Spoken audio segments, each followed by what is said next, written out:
चलो भैया कार जी, अब हम लोग न्यूयॉर्क मलागा होके आएंगे तब आपकी सफाइयाँ कराएंगे। हमारे गेस्ट भी रशिया से आ रहे हैं। डायरेक्टर बायोटेक्नोलॉजी और भाई फेफू चीफ फेडरल यूनिवर्सिटी अपनी पत्नी के साथ घुमा जाएगा उपसाल में स्वीडन का। भाई ये रजाई का तो कवर वही मिल गया जो बिलबाओ में हम लोगों ने ख़रीदा था।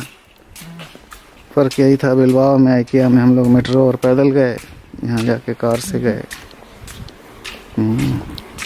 चलिए अच्छा 4:30 बज रहे हैं। 3:05 पे टैक्सी को बुलाना होगा। सुबह चल देंगे क्या है।